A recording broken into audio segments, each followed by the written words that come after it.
My name is Kevin Burke. I'm a certified financial planner professional and author of the book Make Your Money Last a Lifetime.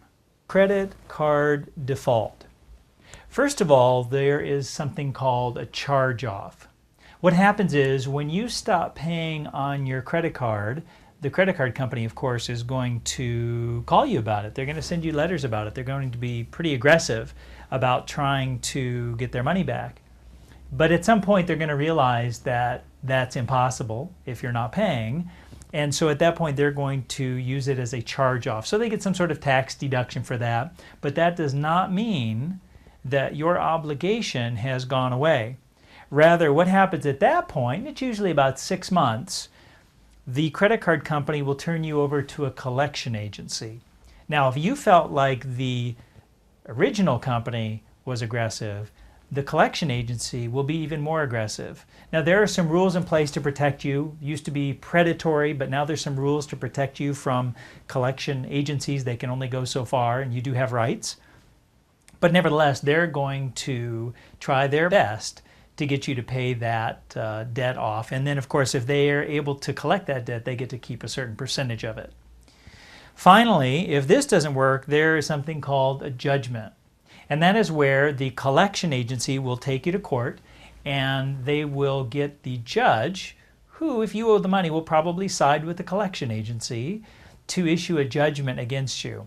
In that case, they could garnish your wage, they could attach your bank account. There's any number of things that they can do in order to receive their payment. Now, all along the way, it's probably obvious, but your credit score can be damaged pretty badly. And so when you miss even one payment, your credit score goes down. Imagine if it's gone as far as it's been charged off, it's gone to collections, and now there's a judgment. So your credit score is definitely going to be damaged. This is another consequence of defaulting on a credit card. It may even be that you're forced into bankruptcy simply because you can't afford to live after having this judgment placed against you.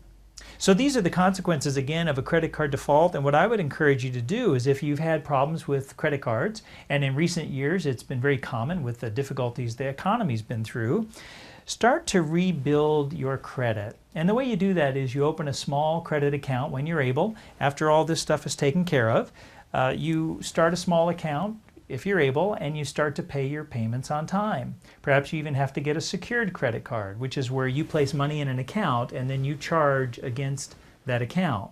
But if you can show a history of making regular payments, then you can begin to rebuild your credit. So it's certainly not to be taken lightly.